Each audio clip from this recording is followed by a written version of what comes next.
요한 일서는 어느 특정한 교회나 어느 특정한 한 개인에게 보내는 편지가 아닙니다.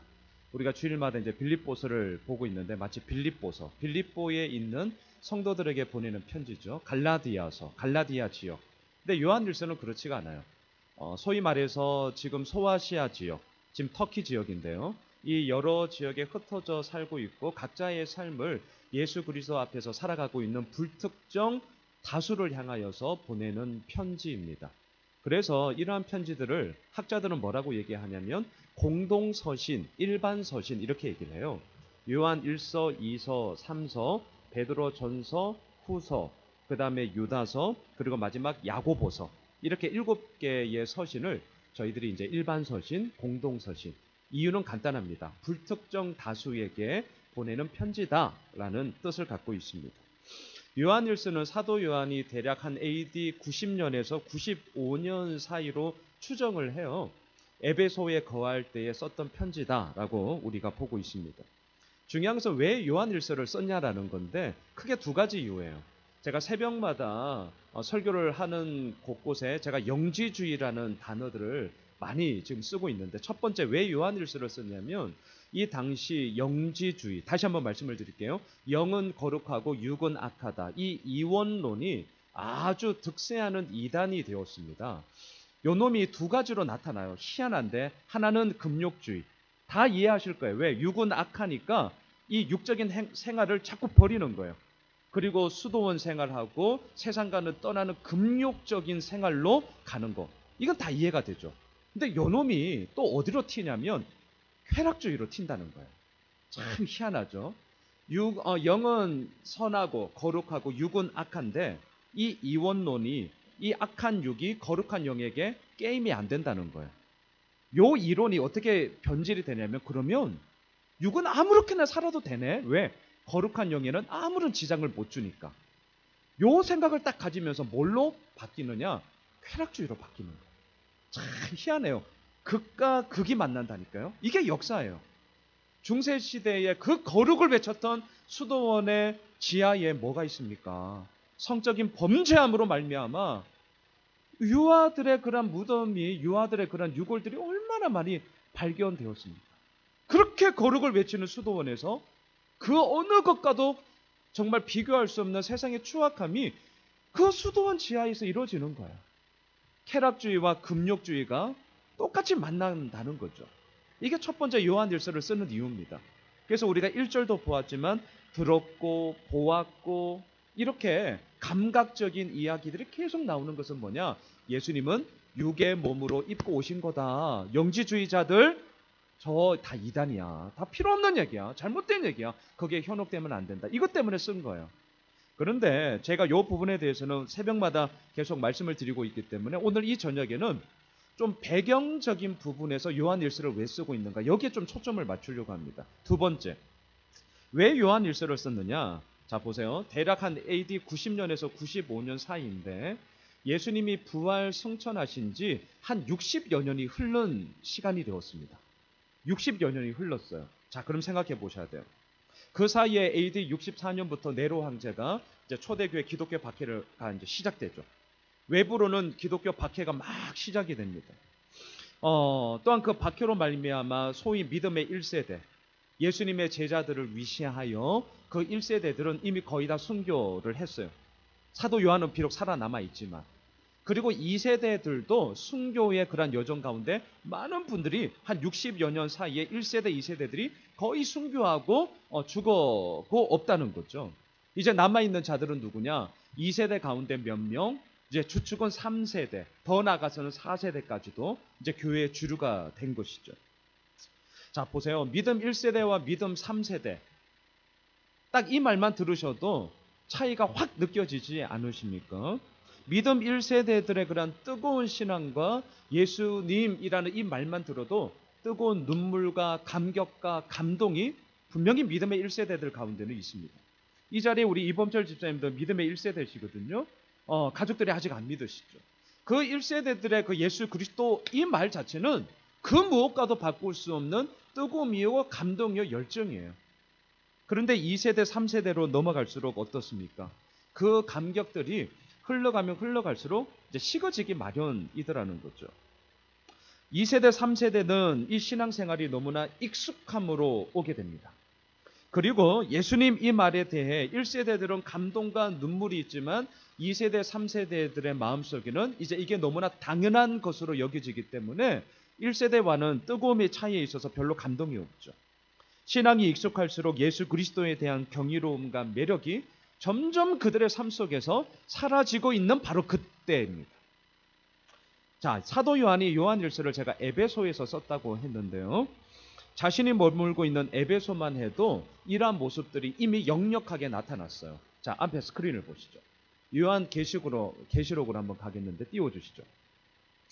요한계시록 2장 4절로 5절. 자, 같이 읽읍시다. 시작.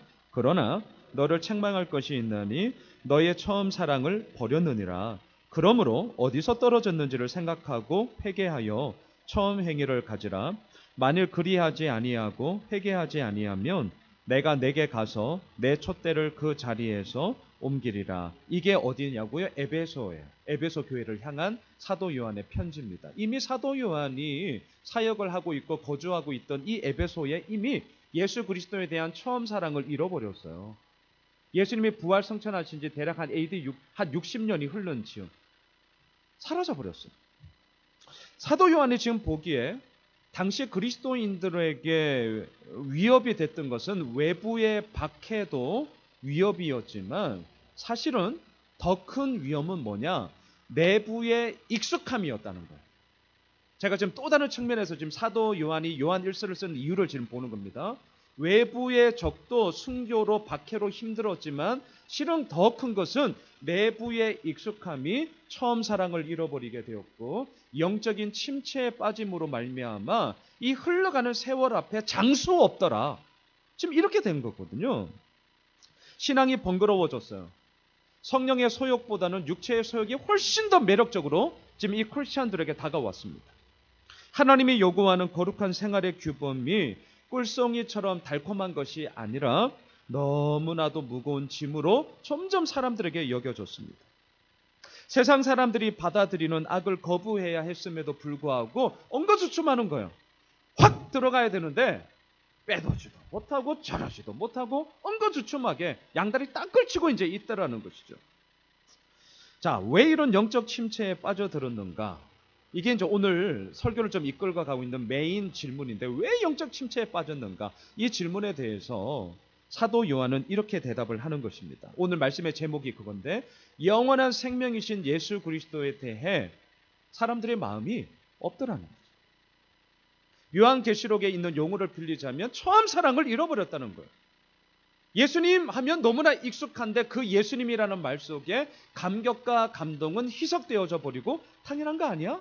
그거 익숙한 거 아니야? 그건 했다 치고 1+1 뭐 없냐는 거죠. 이 부분에 대해서 오늘 본문을 통해 두 가지 키워드로 보려고 합니다. 첫째는 생명이고 두 번째는 사귐이에요. 자, 다시금 1절로 한번 와보시죠. 오늘 본문 1절. 자, 우리 같이 다시 한번 읽어봅시다. 시작. 태초부터 있는 생명의 말씀에 관하여는 우리가 들은 바요, 눈으로 본 바요, 자세히 보고 우리의 손으로 만진 바라. 자, 눈으로 보았다, 귀로 들었다, 손으로 만진 바다. 자꾸 왜 이야기를 하느냐? 영지주의자들 때문에 그래요. 그러니까 예수님은 몸으로 입고 왔다는 것을 아주 강력하게 지금 요한 1서를 통해 계속 선포하고 있는 거죠. 자, 지금 1절을 보시면 사도 요한은 예수님을 무엇이라고 표현하냐면 태초부터 있는 생명의 말씀이다. 그래서 요한복음 1장 1절에도 태초라는 말로 시작하죠. 사도 요한의 관심은 언제나 태초부터 시작해요. 태초부터. 태초가 언젠데요? 사람이 가늠할 수 없는 정말 하나님만이 다스리고 주관하시는 그 처음이죠. 그 처음. 이 태초. 그 태초부터 예수님은 생명의 말씀으로 계셨다는 거예요. 근데 이 생명의 말씀이 여러분 요한일서 5장 11절 12절로 가보세요. 요거는 자막으로 준비는 안 했습니다. 찾아보시라고. 자, 요한일서 5장 11절 12절로 한번 가보시죠.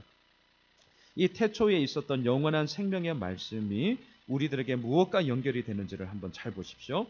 5장 11절 12절 같이 읽읍시다. 시작. 또 증거는 이것이니 하나님이 우리에게 영생을 주신 것과 이 생명이 그의 아들 안에 있는 그것이니라. 아들이 있는 자에게는 생명이 있고 하나님의 아들이 없는 자에게는 생명이 없느니라. 자, 보세요. 사도 요한에게 예수님은 누구시냐? 1장 1절 태초부터 계셨던 영원한 생명의 말씀. 근데 그 생명의 말씀이 우리들에게 무엇으로 연결이 되느냐? 죽어가는 심령을 살리는 생명이 된다는 거죠. 자, 보세요. 왜 영적 침체가 오는가? 왜 성령의 소욕보다 육체의 소욕이 훨씬 더 사람들에게 매력적으로 다가오는가? 하나님의 계명과 말씀이 어찌하여 달콤한 꿀송이가 아니라 무거운 짐이 되어져 버렸는가? 기껏해야 60여 년 흘렀는데 어찌하여서 예수 그리스도에 대한 첫사랑이 이루어져 버리며 희석화되었는가? 그것에 대한 사도 요한의 진단은 이것입니다. 생명의 말씀이신 예수 그리스도에 대한 관심이 없어졌기 때문입니다. 그래서 1절에서 얘기하는 거예요. 생명의 말씀에 관하여는 우리가 들은 바요, 눈으로 본 바요, 자세히 보고 손으로 만진 바다. 헬라어의 어법 가운데 똑같은 대상에 대해서 수식어가, 그러니까 서술어가 4번이나 또 다른 말로 그 대상에 대해서 언급을 한다는 것은 무슨 뜻이냐면요, 확실하다는 거예요. 확실하다. 자, 보세요. 생명의 말씀에 관하여는, 다시 말하면 예수 그리스도에 대하여 관하여는 첫째 우리가 들은 바다. 똑같은 대상에 대해서 들었다, 눈으로 보았다, 그것도 모자라서 자세히 보았다, 그것도 모자라서 손으로 만진 바 되었다. 예수 그리스도에 대해서 4개의 또 다른 동사들을 통하여서 얘기하는 것은 확실하다. 그 무엇과도 바꿀 수 없는 진리다. 이게 헬라어의 어법이거든요. 지금 사도 요한은 아주 강력하게 확실함을 얘기하고 있습니다. 이것은 뭐냐고요? 자기의 고백이죠. 자기의 고백이에요. 뒤에서 보겠지만 분명히 보았거든요. 하지만 자기 고백으로만 끝나는 것이 아니라 저는 한 걸음 더 나아가 왜 이 이야기를 하느냐, 이렇게 바꾸고 싶어요. 너희들도 이렇게 되어야 하지 않겠냐. 그런데 어찌하여서 처음 사랑을 잃어버리고 예수님이라는 그 말에 대한 감동과 감격이 왜 사라져 버린 것이냐. 예수님에 대해서는 아무 관심도 없고 맨날 하는 말은 내가 힘들어요, 영적 침체에 빠졌어요. 그것에 대한 근본적인 다시금 일어날 수 있는 힘은 예수 그리스도에 대한 집중밖에 없다. 지금 그 얘기를 하고 있다는 것이죠. 영적 각성을 촉구하는 명령이기도 했습니다. 자, 3절로 한번 가보시죠. 또 한편 사귐이라는 단어를 쓰고 있습니다. 자, 본문 3절을 같이 한번 읽으실까요? 시작. 우리가 보고 들은 바를 너희에게도 전함은 너희로 우리와 사귐이 있게 하려 함이니 우리의 사귐은 아버지와 그의 아들 예수 그리스도와 더불어 누림이라. 사도 요한의 이 전함은 우리에게 아주 강력하게 들어옵니다. 자, 이유는 간단해요. 보고 들은 바를 전했기 때문입니다. 자, 우리가 전하는 내용이 정말 강력할 수 있는 힘은요, 우리가 보고 들었고 깨달았고 경험한 것이 그 무엇과도 바꿀 수 없는 아주 강력한 메시지가 되는 거죠. 그런데 여기서 저는 묵상을 하면서 사도 요한도 처음부터 그런 사람이었느냐? 그렇진 않아요. 자, 하나를 보겠는데 앞에 스크린을 보시죠. 요한복음으로 가보겠습니다. 좀 띄워주실까요? 요한복음 20장 1절로 8절, 좀 길긴 한데요. 예. 자, 길지는 하지만 그래도 한번 쭉 같이 읽어보시죠. 읽으시면서 요한이 어떠한 사람이었는지, 이 편지를 쓰고 있는 요한이 어떤 사람인지를 한번 잘 보세요. 같이 읽습니다. 시작. 안식 후 첫날 일찍이 아직 어두울 때에 막달라 마리아가 무덤에 와서 돌이 무덤에서 옮겨진 것을 보고 시몬 베드로와 예수께서 사랑하시던 그 다른 제자에게 달려가서 말하되 사람들이 주님을 무덤에서 가져다가 어디 두었는지 우리가 알지 못하겠다 하니 베드로와 그 다른 제자가 나가서 무덤으로 갈새 둘이 같이 다름질을 하더니 그 다른 제자가 베드로보다 더 빨리 달려가서 먼저 무덤에 이르러 구부려 세마포 놓인 것을 보았으나 들어가지는 아니하였더니 시몬 베드로는 따라와서 무덤에 들어가 보니 세마포가 놓였고 또 머리를 쌌던 수건은 세마포와 함께 놓이지 않고 땅 곳에 쌌던 대로 놓여 있더라. 그때야 무덤에 먼저 갔던 그 다른 제자도 들어가 보고 믿더라. 여기서 다른 제자가 누굴까요? 예, 본인 얘기하는 거예요. 지금 본인 얘기하는 거예요. 자, 잘 보세요. 요한복음을 쓰고 있는 이 자기 자신에 대한 되게 부끄러운 고백입니다. 예수님이 부활하셨잖아요. 이 소식을 막달라 마리아로부터 들었어요. 무덤에 돌이 옮겨졌다는 거예요. 그래? 베드로와 요한이 이 소식을 듣고 막 달리기 시작합니다. 근데 보면 사도 요한이 베드로보다 달리기가 빨라요. 그래서 먼저 막 달려갔어요. 근데 이게 웬일이에요? 진짜 그 동굴 무덤에 돌이 굴려졌는데 무서우니까 들어가지를 못하는 거예요. 얼마나 있었는지는 모르겠습니다. 하지만 베드로가 좀 상상해 보건데 헉헉거리면서 이제 뒤늦게 막 달려온 거예요. 근데 베드로는 뭐 앞뒤 재지도 않고 그냥 쑥 그냥 들어가는 거예요. 무덤 안으로. 보니까 예수님이 없는 거죠. 이 말씀처럼 세마포는 꼬이 곱게 이렇게 제껴져 있고, 그때서야 사도 요한도 이 베드로를 뒤따라 무덤에 들어갔다는 거예요. 그리고 나서 8절에 보면 그때야 무덤에 만져 갔던 그 다른 제자도 들어가 보고 믿더라. 이게 지금 사도 요한이라는 거죠. 자, 보십시오. 지금 요한 일서를 쓰고 있는 사도 요한이라고 해서 신실하고 온전한 제자였느냐? 그렇지 않다는 거예요. 하지만 중요한 것은 무엇입니까? 이러한 자신의 연약함을 숨기지 않고 정말 있는 그대로 자기가 보고, 자기가 들었고, 자기가 행했고, 자기가 경험하고 있다는 것을 지금 전하고 있다는 것이죠. 그러니까 어떻습니까? 여기에서 오늘 다시금 요한일서로 돌아오셔서 그가 전하고 있는 이 메시지가 그 누구보다도 아주 강력한 힘이 되는 거예요. 여러분, 저는 설교하는 목사로서 점점 더 알게 됩니다.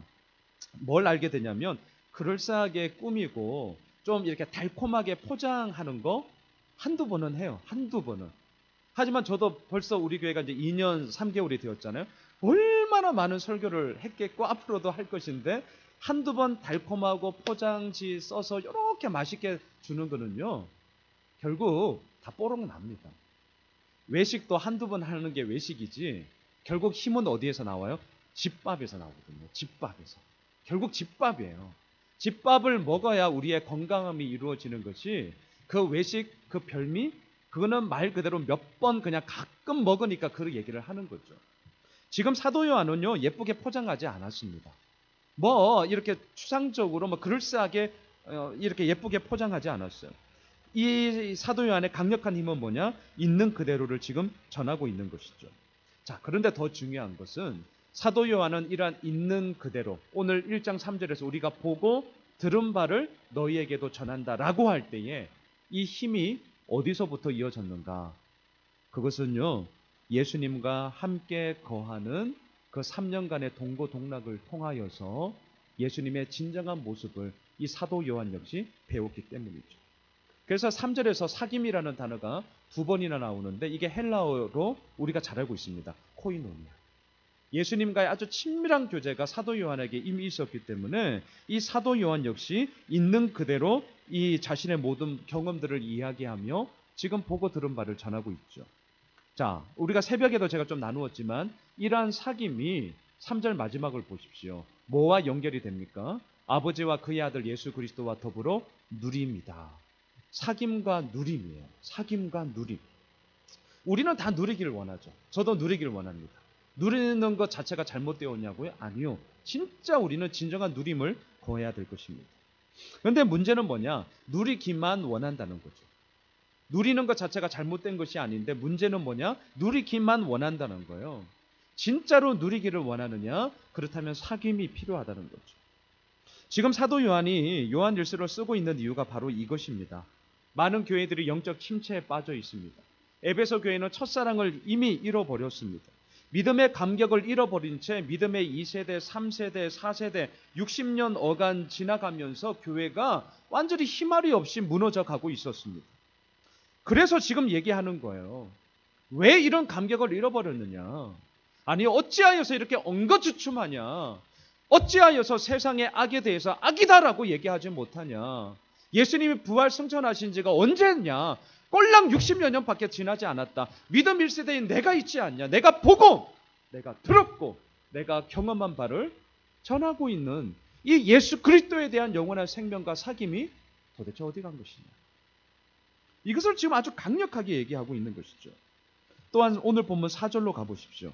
이러한 사귐과 누림은 우리들에게 기쁨을 줘요. 기쁨을. 자, 4절 읽을까요? 시작. 우리가 이것을 쓰면 우리의 기쁨이 충만하게 하려 합니다. 다 기뻐하기를 원한다니까요. 하지만 이 기쁨의 충만함이 어디서부터 시작하느냐? 사귐에서부터 시작한다는 거죠. 잊지 마십시오. 사귐은 누림으로 연결이 되고요. 그 누림은 기쁨으로 연결이 되어지므로 우리의 삶의 진짜 주인이 누구냐? 영원한 생명 되시는 예수 그리스도로 말미암아 이루어지는 것이다. 너무나 단순해요. 말씀을 정리하겠습니다. 사도 요한은 지금 예수 안 믿는 사람들에게 쓰는 게 아닙니다. 진짜 중요한 거예요. 그들은 예수가 생명이라는 것을 귀가 따갑도록 들었던 기신자들입니다. 어떤 의미에서는 예수 믿으면 영생을 얻는다. 이게 더 이상 매력적으로 느껴지지 않는 사람들이기도 했습니다. 지금 우리들의 고민도 이런 것 아니겠어요? 저는 믿음 2세대거든요. 저희 아버지가 1세대.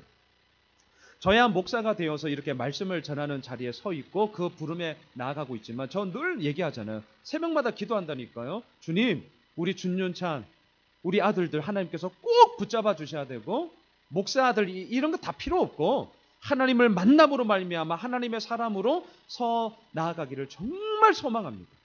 진짜 매일마다 기도해요. 믿음의 3세대, 4세대 왜? 지금 60년 한 어간 흘러가는 모든 시간들 속에 너무나도 신앙이 이미 희석화되었기 때문인 것이죠. 날마다 하나님께 붙잡아 달라고 정말 기도하고 있습니다. 우리나라의 기독교 인구 20%가 채 되지 않습니다. 대학 캠퍼스 3% 미만이라니까요. 정말 심각합니다. 어떻게 해야 될까요? 그들의 관심을 끌기 위해서 정말 많은 이야기들이 있죠. 기독교 안에서 많은 고민들이 있습니다. 분명히 있습니다. 하지만 저는 오늘 본문을 통해서 이렇게 말씀드리고 싶어요. 사도 요한도 이 문제 앞에 봉착했을 때 뭘 얘기하느냐?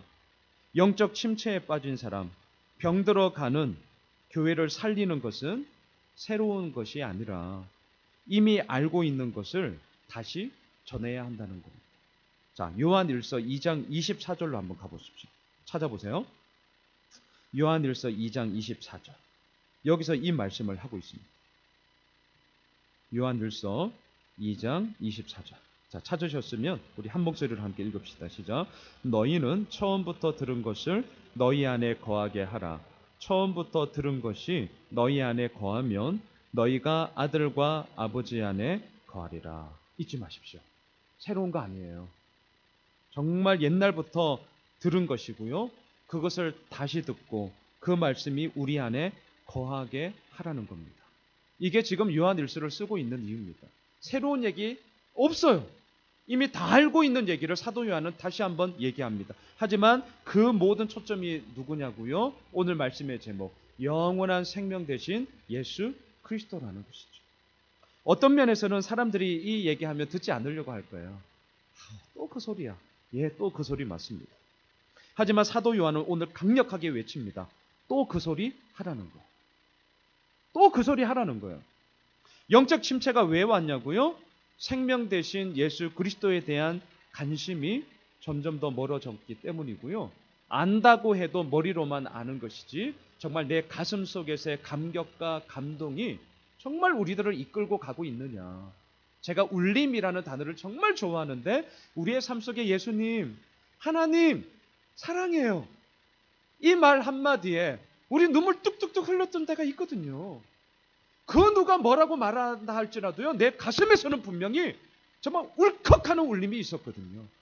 하지만 과연 그것이 정말 내 삶을 여전히 이끌어가고 있는 힘이 되느냐? 그것이 없다면 왜 그런 거냐? 많은 이유 다 제끼고 영원한 생명 되시는 예수 그리스도 앞에 내가 온전히 서 있느냐? 여기서부터 시작하라는 것이죠. 사랑하는 성도 여러분, 우리에게 주님의 생명이 있습니까? 주님의 교제, 주님의 사귐, 그 풍성이 이루어짐이 있습니까? 예수의 생명이 우리에게 기쁨이 되었나요? 아니면 인습적이고 타성에 젖은 신앙생활이 내 가운데 있지는 않습니까? 뜨거운 생명의 열정이 우리 가운데 있습니까? 이런 모든 질문 앞에 사도 요한은 오늘 단순하지만 강력하게 외치고 있습니다. 예수 그리스도만이 생명의 말씀이고 그 예수 그리스도와의 진정한 사귐만이 우리들에게 누림이 이루어지고 온전한 기쁨으로 나타나는 것이다. 저는 우리 교회가 정말 세상 가운데 오늘도 예수 그리스도만을 외치는 교회로서 끝까지 나아갔으면 좋겠습니다. 제자반을 할 때 이런 얘기를 했어요. 세상에 편한 교회들 지금도 많습니다. 편한 교회 정말 많아요. 건물 큰 교회일수록 되게 편하실 거예요. 하지만 불편한 교회로서 하나쯤은 이 세상에 있는 것도 좋지 않을까.